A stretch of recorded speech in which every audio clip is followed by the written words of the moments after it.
Hey everyone, this is Michael with Christopher Street Tours, and on today's episode of Queer History, we're going to be talking about the New York City Drag March, an annual drag protest and visibility march. Today, most people are familiar with Pride. We think of rainbow celebrations and parades in the streets. In New York City, the celebration typically takes place on the last Sunday of June to commemorate the Stonewall Uprising that occurred on June 28, 1969.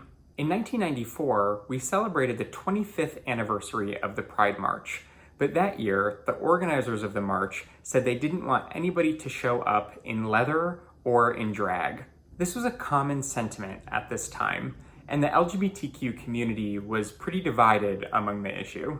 Half of the community, including the planning committee of that year's march, wanted to be seen and perceived as normal people who could fit into regular society. This stems from a pre-Stonewall kind of activism within the community known as assimilationist, which essentially means that people within the LGBTQ community wanted to be seen as normal, productive members of society.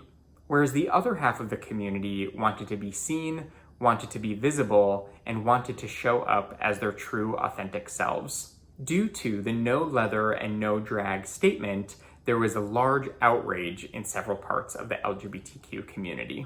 The original march in 1994 was expected to be better and bigger than ever, since it was the 25th anniversary celebration of Stonewall. Because of this, Gilbert Baker, who created the original design for the rainbow flag, was in New York, working on a special 1-mile rainbow flag to premiere at that year's march. In addition to his role as the original creator of the rainbow flag, Gilbert Baker was also well known for his political drag, where he often appeared as Busty Ross and even once as a pink Jesus. When Baker heard about the no leather, no drag sentiment, he was outraged. As a plan of action, he worked with ACT UP member Brian Griffin to create the very first New York City Drag March. This event was a separate event from the Pride March and took place the Friday before the main Pride Parade. Gilbert Baker was also a member of an organization called the Sisters of Perpetual Indulgence, which is a charity and street performance group which uses drag and religious imagery to protest. New York at the time had something similar called the Church Ladies for Choice. This organization created flyers to help promote the first drag march, mostly in gay bars, with the slogan, "Jesus loves drag." The first drag march had an estimated 10,000 drag queens in attendance. They channeled their anger towards exclusion into something celebratory by refusing to let their queerness be normalized. Throughout the first march, participants chanted organizing calls all throughout the streets. They also sang "Love is All Around," the theme from the Mary Tyler Moore Show, which is a tradition that still exists today.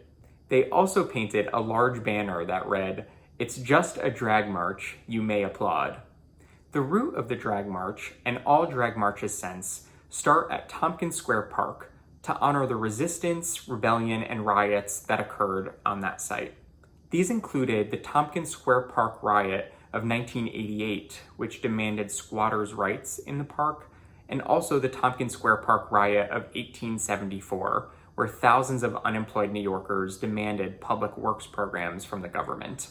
The march ended at the Stonewall Inn in Greenwich Village, and once everyone arrived, they sang "Somewhere Over the Rainbow," which aligns with gay icon Judy Garland, who sang the same song in the 1939 film Wizard of Oz.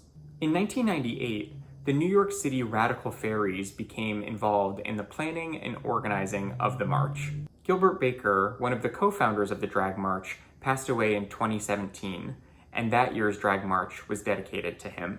In 2019, the 25th New York City Drag March took place, which coincided with the 50th anniversary of the Stonewall Riots and World Pride in New York City.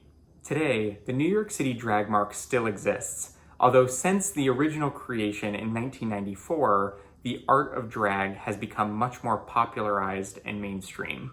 The organizers of the march have often wondered if it's still as political as it was in 1994. Since drag has become so mainstream, it's no longer something that is fully owned by queer people. However, the Drag March does continue in the spirit of protest, resistance, and visibility. And that concludes this episode of Queer History with Christopher Street Tours. Be sure to subscribe to our channel below and follow us on Facebook and Instagram at Christopher Street Tours for more queer history. Until next time. Christopher Street Tours is an LGBTQ-owned organization. Our mission is to make LGBTQ history accessible and engaging, sharing stories and uplifting voices from those who paved the way before us. For more information and resources, please visit ChristopherStreetTours.com.